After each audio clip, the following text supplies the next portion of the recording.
Brad and Lisa Gullickson are the dynamic duo behind the Comic Book Couples Counseling Podcast. They bring a unique perspective to the comic book community, exploring the intricate relationships of our favorite characters with a blend of humor, insight, and a touch of therapy. From analyzing the highs and lows of iconic couples to diving into the complexities of character dynamics, they become a beacon of thoughtful discussion in the comic book world. If I have a jam, it's thinking about fictional characters, relationships, and how they apply to my life. Brad and Lisa, peak podcasters, welcome to This Comic Cooks. Best intro ever? Yeah. I think yes. Yeah. Like, I'm ready to just leave. I've gotten everything I needed from just that introduction. Lisa and I had to write a bio recently to give to a project. And, we only had to do 4 sentences, and it was utter torture. Next time we have to write a bio, we're making you do it. We're getting a commission. I hate copyright. I hate copywriting, but I love both of you, and I cannot express my gratitude for appearing on the show with me. You both are, like I said, peak podcasters, so I very much am grateful to you. Now, your podcast, for the 1% of the human population that has not heard your podcast, you have started you started your podcast by analyzing Scott and Jean, and that was the Skeen or Jot, the combination of the two. Your logo was Scott and Jean. You have a schema counseling session series. You've talked about Remy and Rogue, James Howlett and Hercules, and literally every episode of Comic Book Couples Counseling begins with Lisa's dulcet tones blaring the animated X-Men theme song. So I think... Don't tell Disney. It's a parody. It's a parody. I think the song sounds like this. Doop, doop, doop, doop, doop. That's what I think it sounds like. That's my parody. Well, I love it, and everyone else who listens to it loves it. But I think both of you can wax poetic about the X-Men. And that's why I wanted to talk to you today about the wonderful Marvel mutants. And X-Men 97 just wrapped up recently, and I don't think I've heard your specific thoughts on it. So I was just kind of wondering specifically what you thought of X-Men 97 first, and then I wanted to kind of get a little bit deeper into the relationships, because that's what I love. I love talking to you. Brad or Lisa, what did you think about X-Men 97? I'll start. I of the two of us, I was the one who grew up watching the cartoon, so I have nostalgia for 1997 and earlier. But at the same time, I wasn't in love with the show as a kid. I had very strong feelings about what an X-Men show should look like, what the X-Men movies should look like. I've always been that jerk who's like, I don't know if I like this whole Hugh Jackman as Wolverine thing. But I have to say, revisiting it through the lens of X-Men 97, I think the show is phenomenal. I freaking love it. I think it does not only service to the original series, but it does it one better. I feel like it actually captures my memory of how good that show was, not necessarily how good that show was, Yes. That's something that I run into a lot with video games, where a video game came out in the 90s, and I was like, oh yeah, these graphics are great. And then fast forward 20 years and you play that game again, and it's like, ooh, this is terrible. But then they remake it and the graphics are upgraded, and then it's like, oh, this is what my memory of this was versus what it actually was. Lisa, what are your X-Men 97 thoughts? I did not watch X-Men in the 90s. I was only allowed to watch cartoons one day a week, and I generally preferred funny cartoons over action cartoons. Give us some examples. I loved Garfield. I loved to watch Looney Tunes, Tiny Toons, Freakazoid. Muppet Babies? Yes. Oh yeah. Oh yes. Of course, the Muppet Babies. Yes. Batman, the animated series? No. Oh. So sorry. So like this really was my introduction into a TV-ified. Can you hear our dishwasher? It is so loud. Why'd I put the I dishwasher on? Your mics are good. I can't Okay, hear We're it. God. just so comfortable that we brought no Fs. Okay, yeah, It's so loud. it is so loud. Enjoy that later. What was I saying? Muppet Babies. Oh yeah, Muppet Babies. I watched Muppet Babies instead of the X-Men. So this really was my introduction to a TV-ified X-Men. And actually, it took some getting used to because the plot moves so fast. Like a Yes. 30-minute episode with an A, B, and C story with the pressure of like, oh, I'm going to go on Vactor's show and I'm going to want to be great. And there's no way I'm going to hold all of this in my brain. You know, like, Yeah, so we watched X-Men 97 together in 2 nights, right? Mhm. Where I watched it, week to week. But you had the same experience that I had, where I watched those first 2 episodes and I go, boy, this is so earnest. yeah. Right? yeah. Like, it's so serious. It means what it's saying so hard. And I was like, boy, it's just a lot. It's just a lot. Like, this is not necessarily like a fun time. It's a little too relatable to the world outside my window. But then episode 3 happens, and then the Remember It episode, and like by the time the Remember It episode, it had totally enveloped me emotionally. I ended up just having to watch it the way that I read the comics, where I'm like, blah, blah, blah, crisis, blah, blah. Ooh, who's kissing? This Jubilee and Roberto thing is getting spicy. You know what I mean? Once I refocused my energy into what actually I love about the X-Men, I really had a good time. And that's like an excellent point, Lisa, because there is a lot of kissy in X-Men Everybody 97. is paired off. And that is something that we have been missing from the MCU. Like, I love the MCU. I really, really do. But it could use more kissing. Yes. I Yes, say let's 100%. blow the Bechdel test out of the water and just talk about who's in a relationship with whom at all times. Equal opportunity, everybody gets a boo. That's what the MCU is missing right now. There's so much talk about superhero fatigue and all this stuff, but it's really the kissy. We're missing the relationships. We're missing the humanity from these superhero movies. So I 100% agree with you. And Lisa, you talked about kind of the pacing of it. I think that was maybe my only gripe for the whole season was they went really fast from episode to episode, from storyline to storyline. I felt like if they had just slowed it down, maybe if they had more episodes. Yeah, they or could the kinda slow episodes down. being an hour.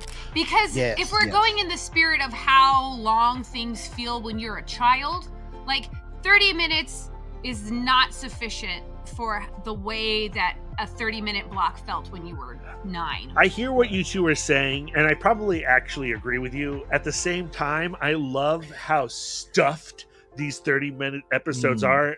I love how much of the X-Men comics they're trying to cram into this season. That's true. And I do think, like, given the amount of storylines that they are just jamming into this season, it's impressive how engaging it actually is. I prefer to be romanced. I don't like things jammed in. I like getting I jammed. don't like it. I like it's it. not for me.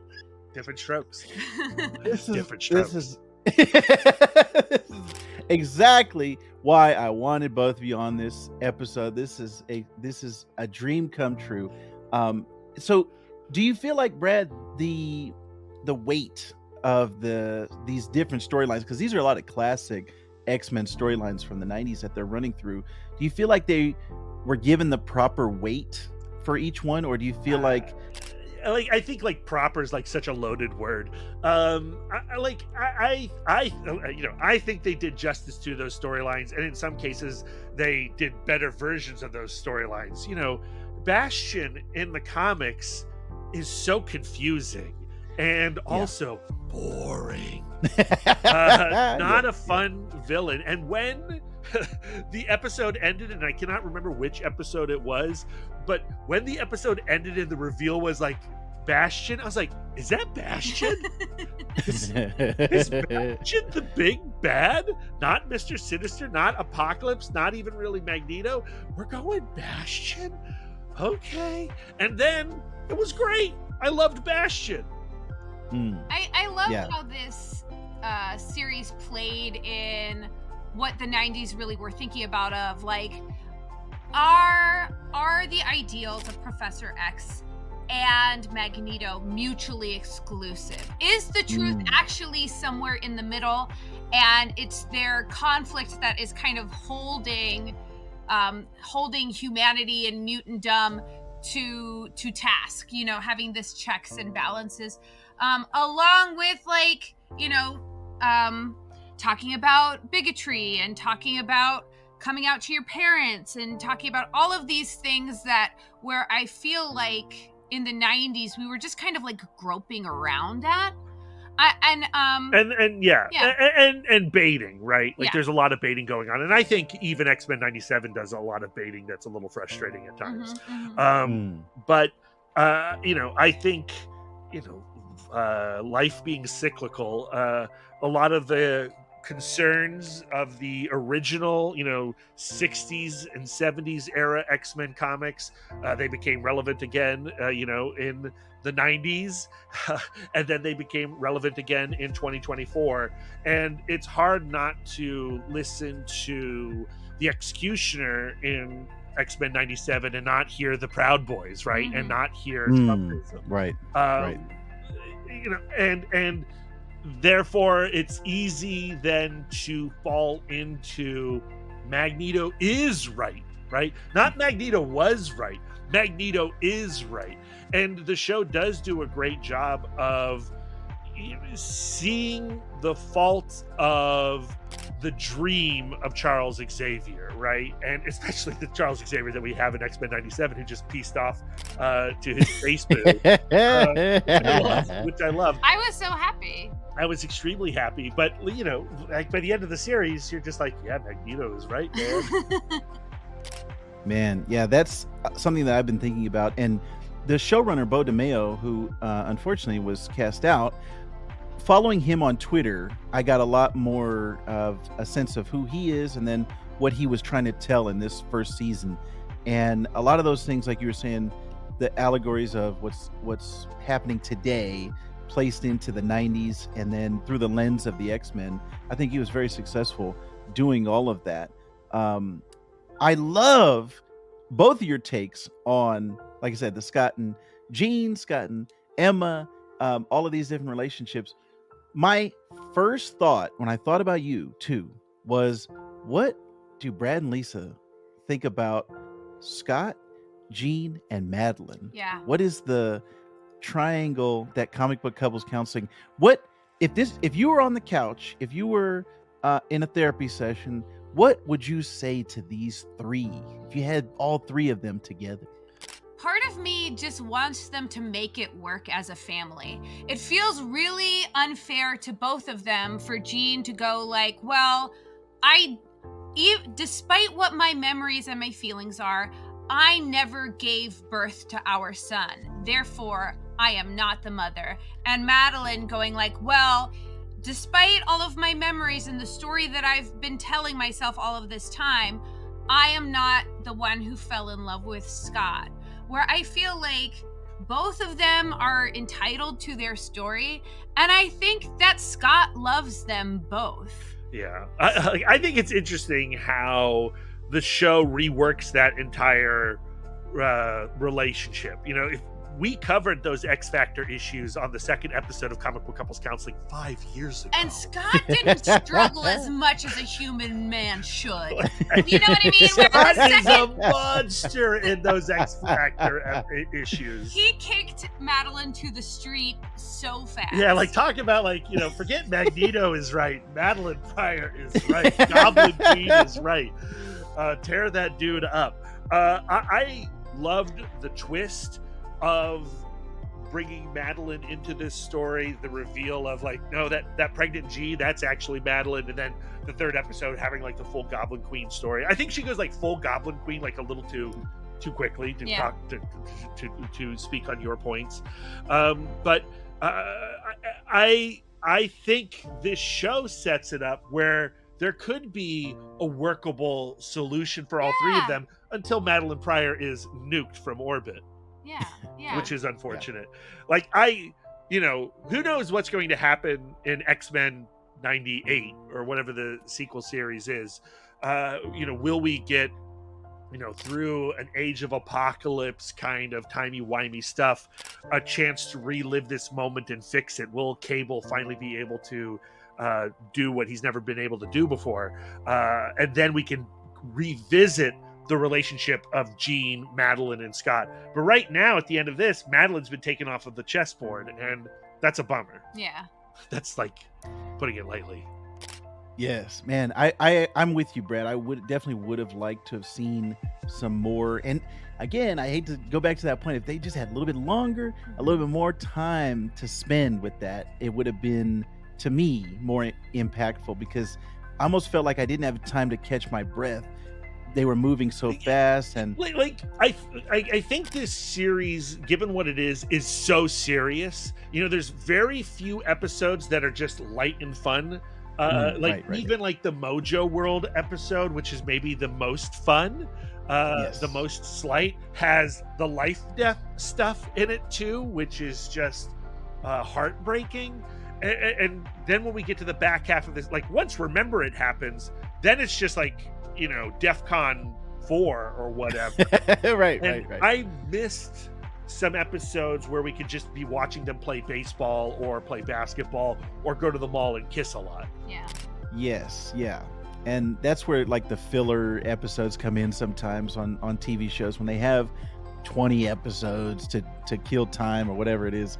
But yeah, it's interesting to see where they're going to go with the Cable. Seems like the next season is going to be very heavily focused on that whole Cable. Or Scott they could and be Jean. back in the regular timeline in 2 episodes, That's true. That would be very disappointing to me if they solve that if that's the cliffhanger of the first season, then they solve it within the first 2 episodes. So or do even you the first want episode. a whole season of Age of Apocalypse? That would be perfect to me. I don't know. Not a lot of to basketball. The majority of yes. That's what I love. I would love to see that. But I don't know exactly where Disney's going, especially with firing Bo DeMeo. I wonder what direction they're going in for this. Man, there's a second whole season. story there around that firing that I don't know if we'll ever have access to, but I hope so. I'm super curious. It's really weird. And it's also, this is that argument of like separating the artist from the art, and like this first season, without a doubt, is one of the best that has ever been put down. And if it comes out that he's a bad person or something else happened, do we judge this season differently, knowing that? I don't even like having that conversation because there's no right answer. Well, and we have no information, right? Like that. Right. We're just speculating that way because that's how we've been trained to speculate over the last batch of years. Right. And yeah, there's no answer. Like, how will I feel? I don't know. Like, a show is made from more than one person, but at the same time, I can't really watch, I don't know, like the original Mad Max movies the way that I used to. Like, it's hard for me to watch the Lethal Weapon movies the way that I used to. But hopefully that's a moot point. Yeah, like we do not know what happened. Yeah. We do not know what it was all about. Yeah, who knows? I wanted to kind of ask your thoughts on the X-Men in your own personal lives, the significance of the X-Men to your relationship and to your podcast. Like I was saying in the intro, the DNA of Comic Book Couples Counseling, it has a lot of X genes in it. You talked about the new X-Men and all these complex relationships in the X-Men universe. Have you ever given that any thought, I guess, of what the X-Men mean to both of you? The X-Men really taught me how I wanted to talk about comics. So, I don't know, how many years ago was it when we started that graphic novel book club? Oh gosh, it has to have been almost a decade at this point. So we started our graphic novel book club talking about X-Men. And Astonishing X-Men. Speaking of problematic individuals. Yeah, I know. But that is where we started. And I found myself going like, I do want to talk about the metaphor that is the X-Men and how they are representative of outsiders and unrepresented and underrepresented people. The marginalized. And and then also that it was so much about what people actually desire. How do they prioritize, how do they prioritize their happiness in a world where they are so much needed and so much is being asked of them? And I also found out that that's not what everybody wants to talk about when they go to book club. You know what I mean? They don't want to get heavy like right away. But like talking about X-Men really taught me that it's just like I do like engaging with the metaphor. I think there's such great foils for so many people. I mean, the core philosophy of comic book couples counseling, which it stems from this book club moment and stems out of this person right here, my beautiful wife Lisa, is that when you pick up a comic book or when you watch a movie or when you engage with any kind of narrative, what you're doing is you're engaging with yourself. The story is a mirror and you're in that story, and it's about finding you and investigating you as you work through the Dark Phoenix saga or E is for Extinction or whatever story. Yeah, 100%. I think that is any medium, the storytelling format or whatever it is. I always try to put myself in the protagonist's shoes. If I'm reading a novel, if I'm watching a TV show or a movie, and comic books just happen to be my preferred medium. Same. And the mixture of art and story together, and then also what your brain is filling in between the panels, that just to me equals, and to Brad and to Lisa, I think that just it equals the perfect storm of creativity, the collaboration between the artist and the writer, or if the person is the same, if it's Daniel Warren Johnson, if whoever the creative force is behind it, I just feel like comics are my preferred medium. So yeah, I 100% relate to that. Big same, by the way. Big same. Yes, we love comics. Yes, perfect.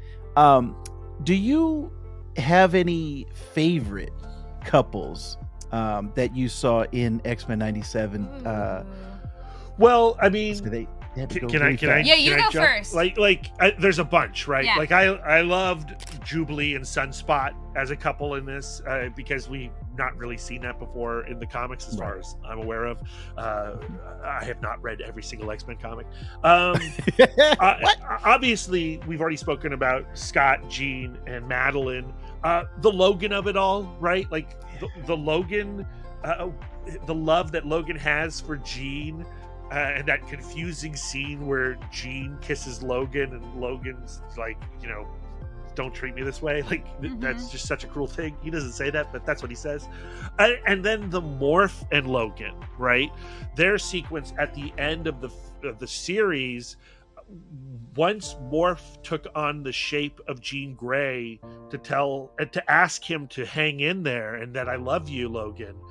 When I saw that scene, I then replayed all the Morph and Logan scenes in my head. And then when Lisa and I were rewatching it, you see that relationship through the season. And I read it as this tremendous aching pining that Morph has for Logan. I would love to see that explored a little bit more. Yeah, me too. I also love the story of Scott with Professor X and how that related with Professor X and Liana. What's her name? Leandra. Yes. Yeah. I can see her headdress in my mind. Yeah, I can't think of her name. Yeah. But like we meet Scott and Jean, and Jean desperately wants to leave the X-Men. She wants her shot at a normal life with a husband and a child. And Scott can't seem to pull himself away, because he goes like, well, Professor X, I'm his legacy. Professor X is counting on me. And then we find out later, oh no, Professor X actually left the school to Magneto. Yeah, he wanted the same thing as Jean did. Right. So, like, when I first watched it, I was like, well, clearly this is some kind of like Magneto trick. You know what I mean? Like, clearly he has manifested this document in some nefarious way. Yeah, we had just covered the Zorn reveal. I don't trust that guy, is all I'm saying. I don't trust him. Nor should I. So, like, but Scott took it really seriously and had to go like, okay, well, maybe Professor X didn't believe in me. Maybe he secretly was withholding his disapproval of me.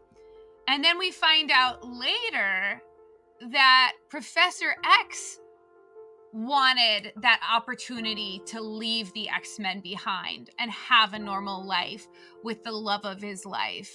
And so what he was giving Scott was was the best gift, he thought, is what he wanted for himself. And then the whole confusing factor of like, well, Jean was also kind of being manipulated by Mr. Sinister. And Jean also being Madeline. And Jean was also Madeline. Like, you know, like, to me, I go like, well, like, what our heart wants is so arbitrary and so rarely actually rooted in anything that makes any kind of sense.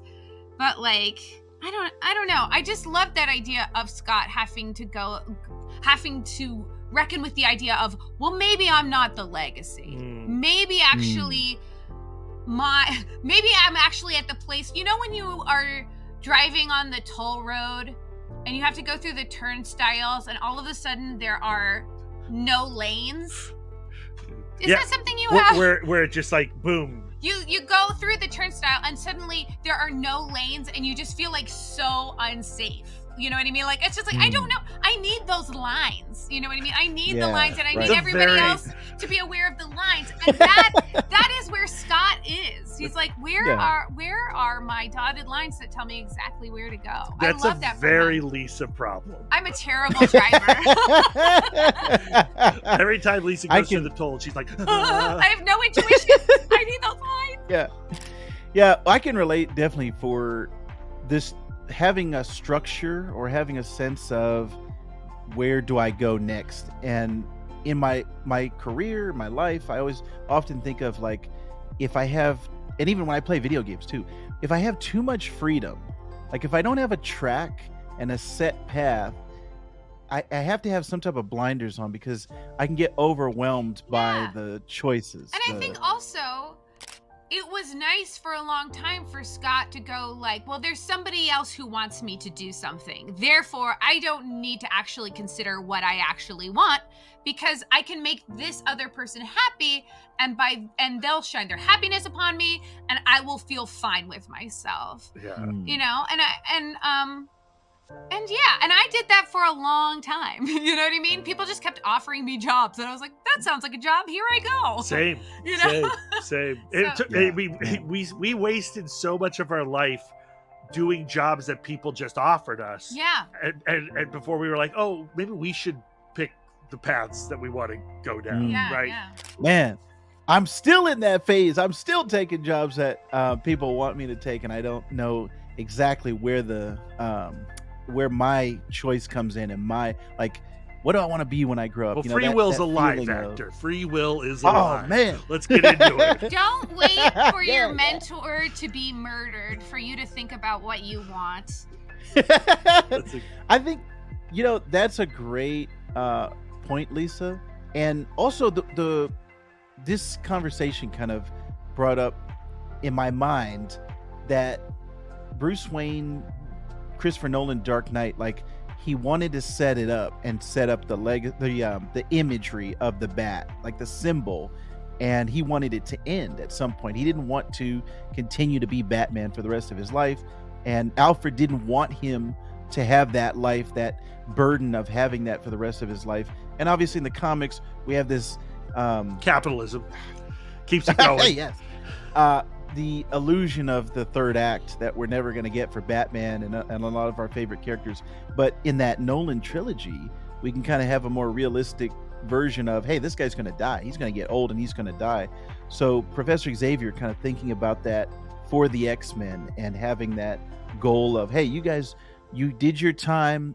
This is the military. You did your time. Now go have a life, have your family, have a life. So that is very interesting to me. I like that. But I also think it's like a terrible head work on Professor X. Like, do you think Magneto, do you think Scott's going to be like, oh, well, Magneto's got this? Not like, right. Scott and Jean aren't going to go anywhere if Magneto's in charge. That's one of They're the number one students. Yeah.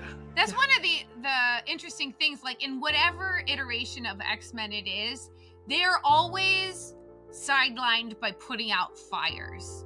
And so everybody is doing the thing that is most surface level and most reactionary, and that leads to making bad and weird choices, Yeah. I think about Rogue. Oh, we haven't talked Rogue and Gambit.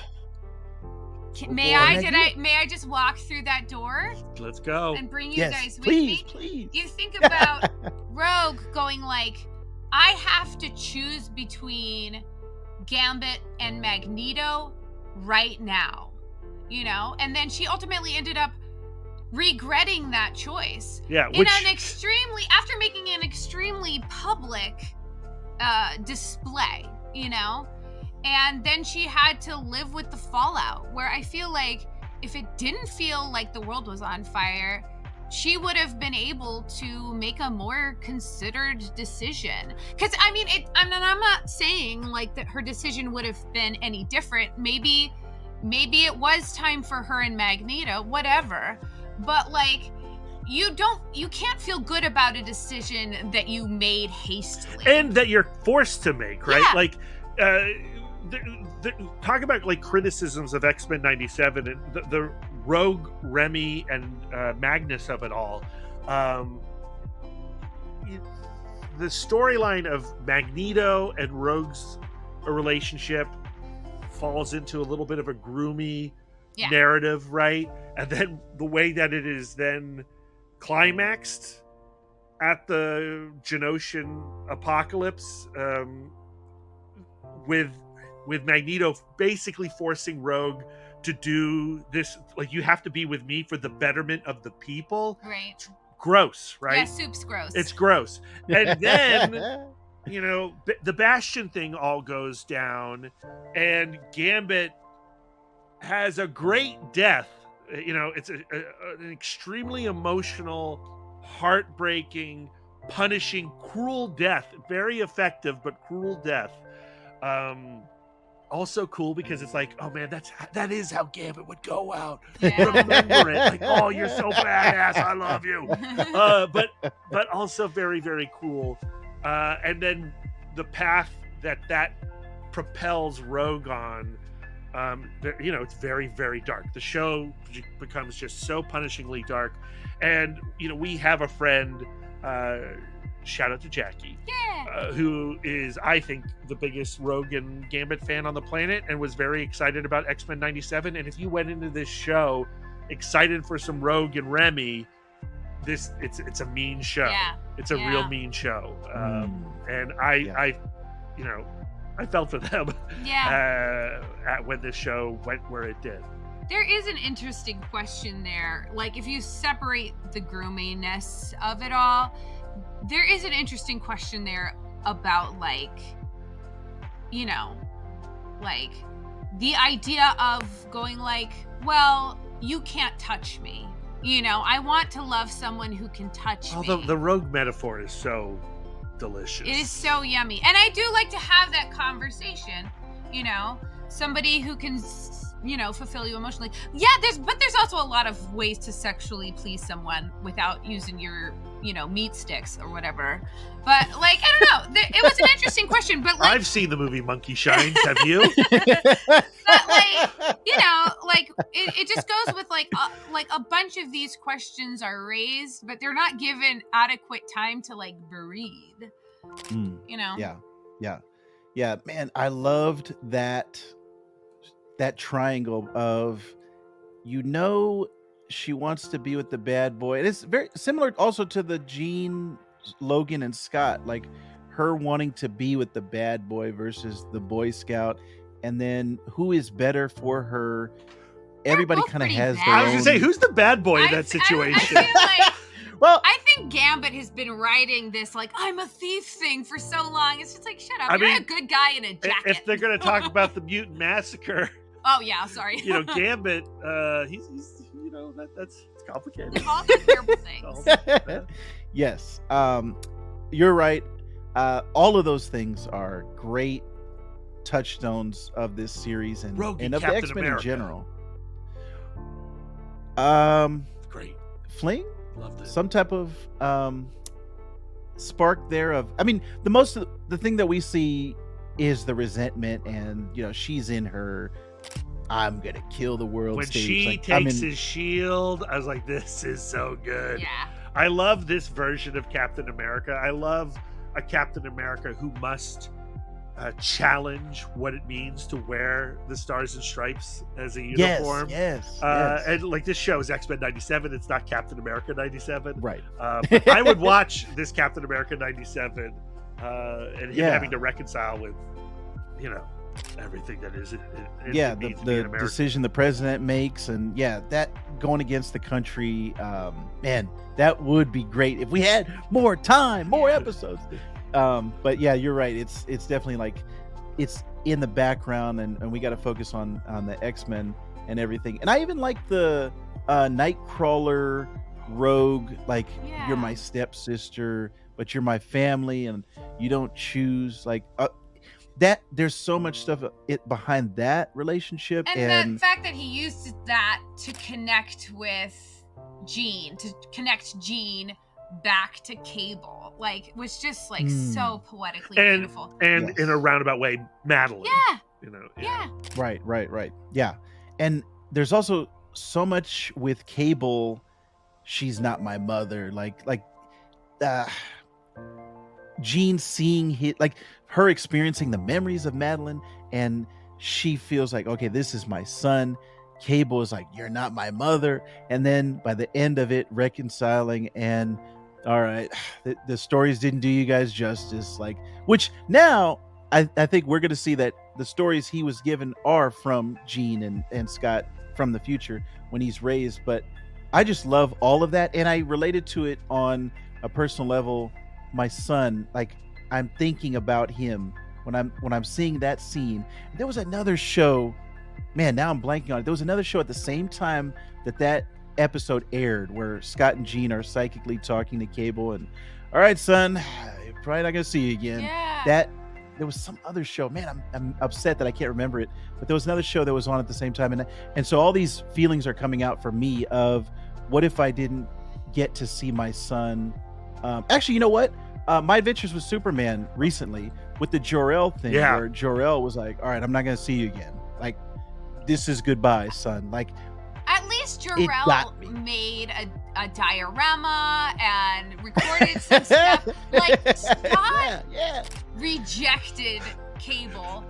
Rejected Nathan so hard. He's like, look, I'm not going to be a part of abandoning my son, therefore I'm out of here. I'm just going to wash my hands of the whole situation. Like, Scott. Yes. Yeah. And it was like so much emotion in his voice when he was like, I'm not going to be my father. And there's so much resentment for his father. And that, oh man, I love this show. This X-Men 97 is like the best soap opera, drama, melodrama stuff that we can get for us comic books fans. And I just love that it's out there in like a mainstream form, that a lot of people are watching it. Yeah. Although I was gonna say it would have been better in live action. There would have been more of an audience. But go ahead, Ben. Screw them. I like that it's animated. I like that it's appealing to nostalgia and all that like stuff. it also had like the biggest watch viewership of any Disney Plus Marvel property so far. Like quality attracts, right? Not always. I mean, yes, that's a lie. yes. Like, there's lots of great things that don't get eyes on them, and it's a tragedy. But like, to me, this show shows that there is an audience for great animated half-hour entertainment, and I would love other shows to follow this show's lead. And you know, like, it gets complicated because it is like a nostalgia trap too. You know, like, can we do things like, can we have a popular animated Marvel show that's not attached to all these 40-year-olds' childhoods? I don't know. It only if the show is allowed to mature and change. Like, one of the things that I did not appreciate about X-Men 97 is I feel like we've gone past the X-Men purely being a metaphor. I feel like this show could be a lot gayer, a lot, like I was saying, like, it's still Beatty. Yeah, right? Like, it has not fully embraced. It's dancing in plausible deniability of, like, you know, it's like, corporations putting a rainbow flag on stuff 1 month a year and profiting off of it. Yep. I go, like, you know, 100%.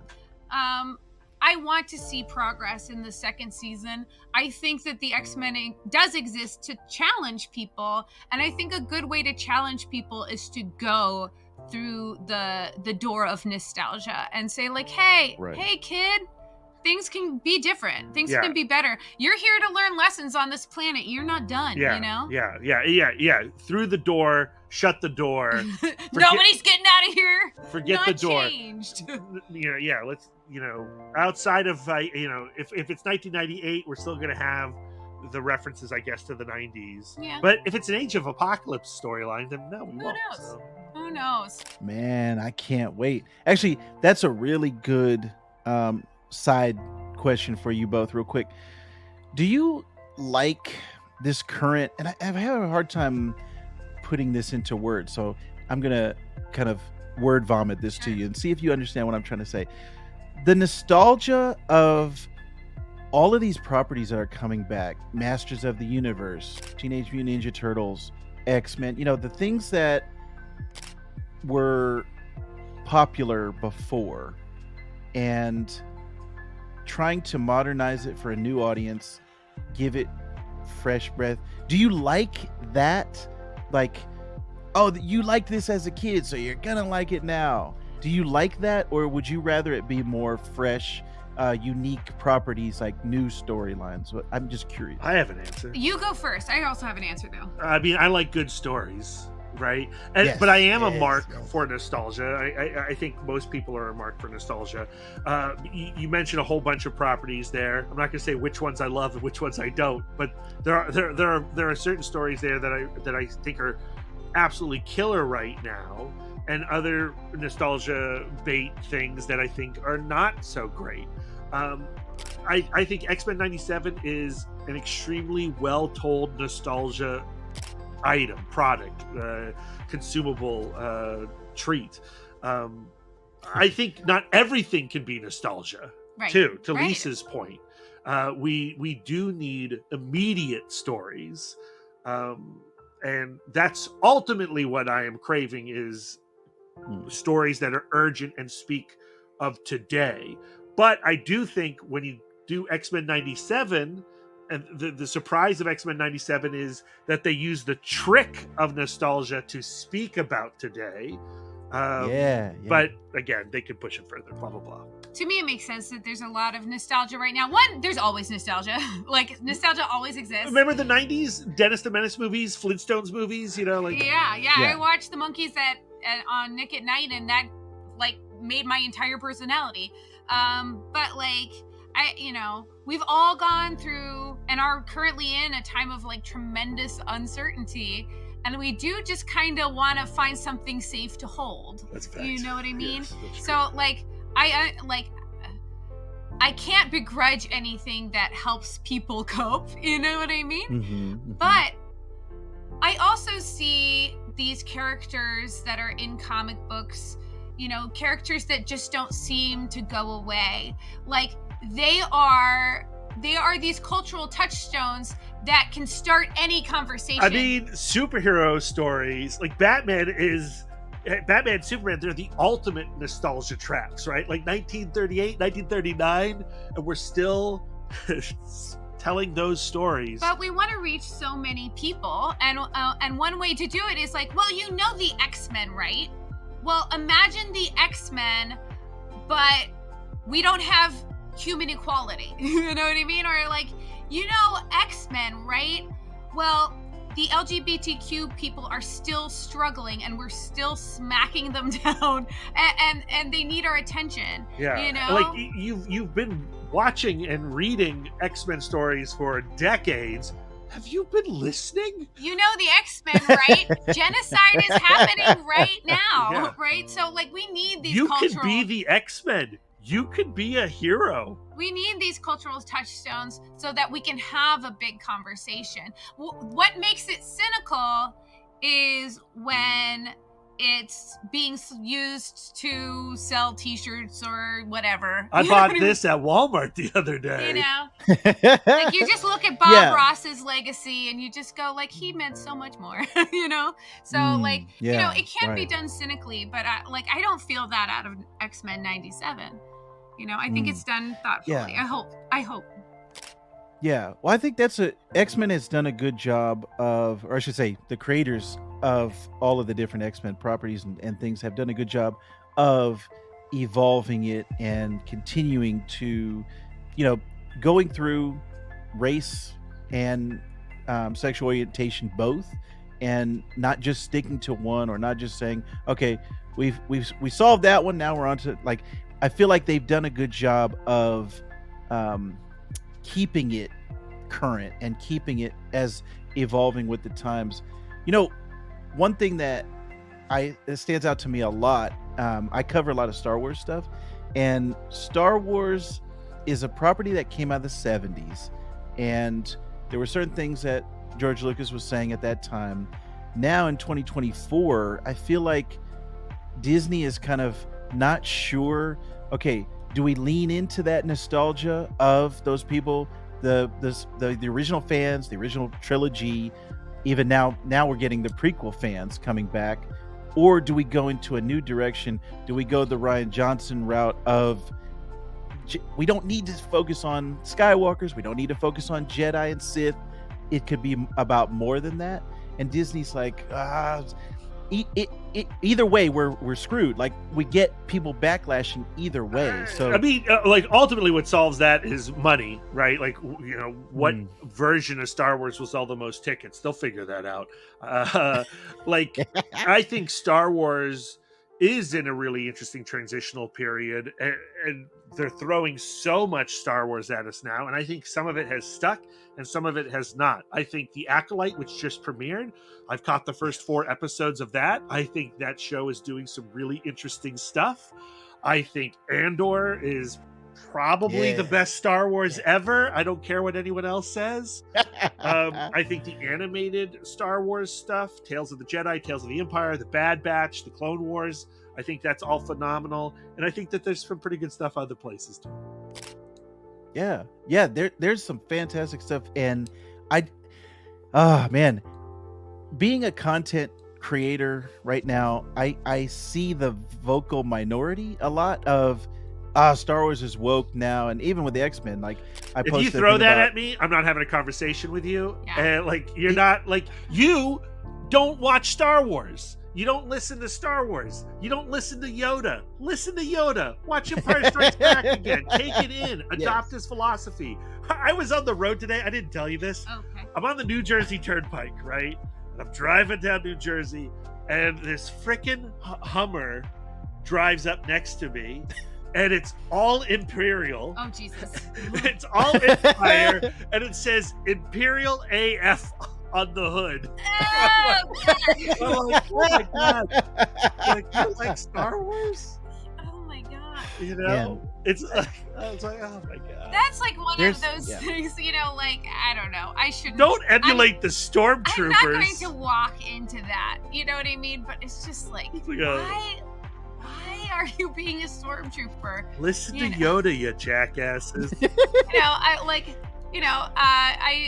I briefly taught preschool, like a preschool music class, and people would send their child with Darth Vader on their shirt. I was that kid though, right? Like yeah, as but a kid, it's messed up. Don't you agree? Yeah, I mean he's a child Space killer. Hitler. Yeah, he's Space Hitler. He's a child killer.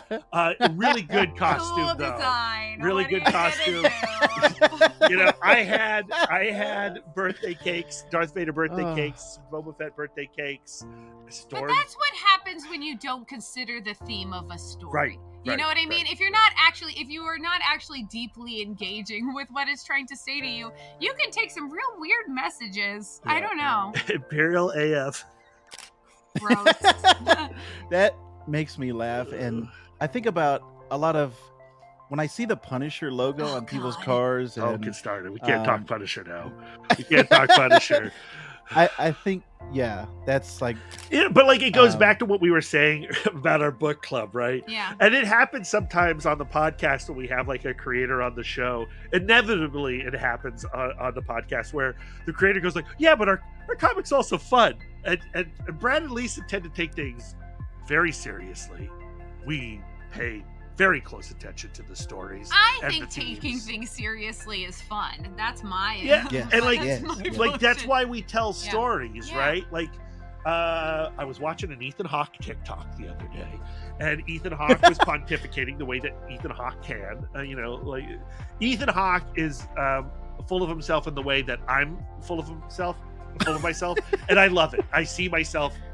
I don't see myself in Ethan Hawke. He's so beautiful, but like, and smarter than me, and a better writer, and a better actor, and all that stuff. But like, I vibe with Ethan Hawke and his pretension.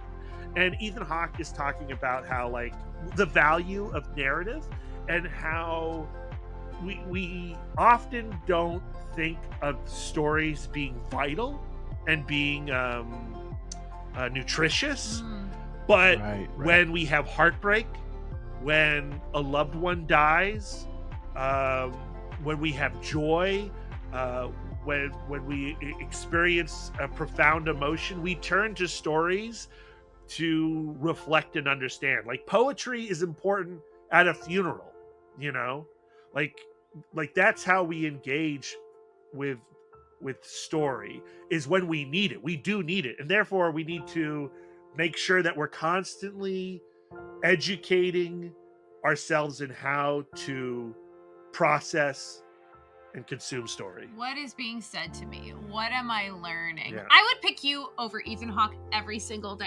You're a sucker. Yeah. You're a sucker. No, I don't know if I'd say the same thing. That's okay. I would also pick Brad over Ethan Hawke. I'd love to see Brad as the villain in Moon Knight, the next Moon Knight season, if it comes out. Let's see He's Brad. so I would wasted. never believe Brad is a villain. Like, I don't know. I love how serious Ethan Hawke takes the art. Yeah. And I wish more people were that serious about the art. Yeah. Yes, I'm a huge proponent of the most interesting story. I love to have fun too, but the most interesting story is to find the meaning in suffering. You can not have the good without the bad. Like it doesn't give, there is no meaning in good if there is no bad. And so the suffering is what I find interesting. And how do you take meaning from that, and how do you learn from that and kind of apply it to your own life? And like you said, with funerals and things where we're having grief, how do we move on from that? How do we push forward? And so those are always interesting things to me. So that's why I love the Comic Book Couples Counseling Podcast, because they're always talking about suffering. They're always talking about relationships. We're always talking about suffering. And you can suffer with us at CBCC Yes. Podcast. Put that in the press notes, Lisa. Vactor says We never stop talking about suffering. We don't. Yes. Suffering This is living. We're like, I feel conflict every day. we have to learn how to be sad. Yeah. Yes, man. I love talking to both of you, and I could continue being sad with you for the rest of my life. But we're gonna have to end this episode can't believe of this. This comic cooks. And I'd like to thank my guest, Brad and Lisa. You are both, like I said, podcast royalty, the peak, the pinnacle. Whenever there's a new comic book couples counseling episode, it always goes to the top of my list.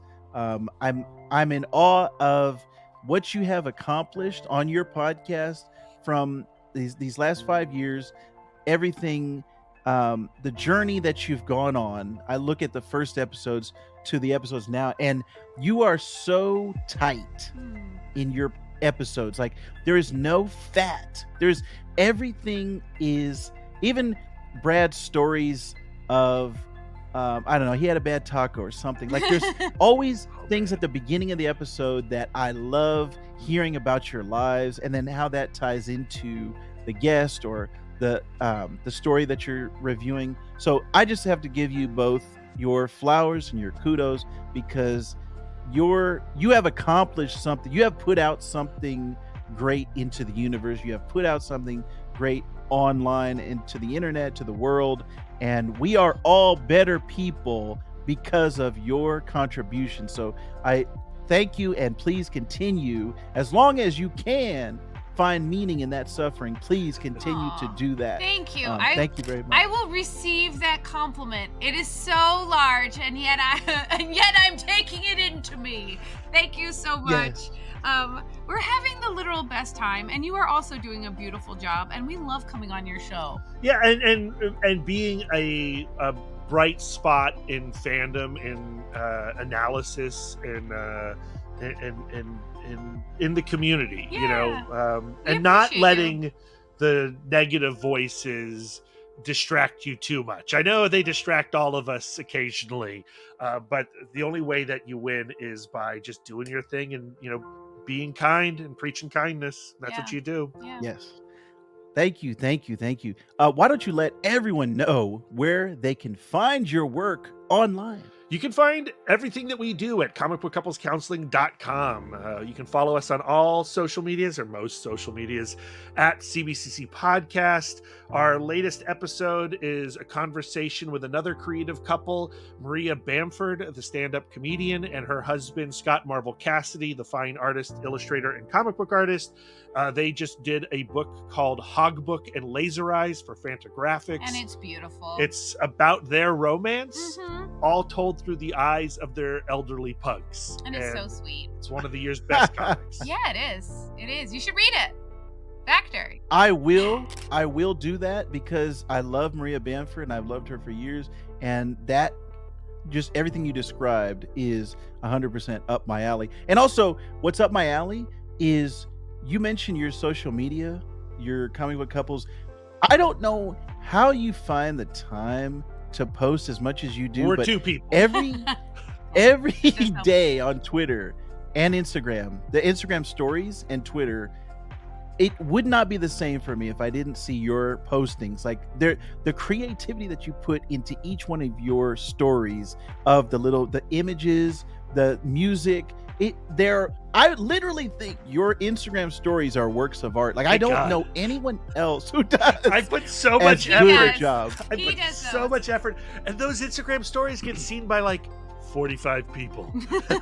Yeah, but we need to figure out a way to put them other places, because they are great. Yeah, I know. Doing a great But job. I like the fact that I spend so much time on a thing that is going to last for 24 hours, and 45 people are going to see it. Yeah, we genuinely still enjoy social media, and I think that comes to the thing of, like, you gotta weed your garden. I mean, the way that we did today's social media is, Lisa and I last night loaded up the feed loaded up our drafts with tweets, right?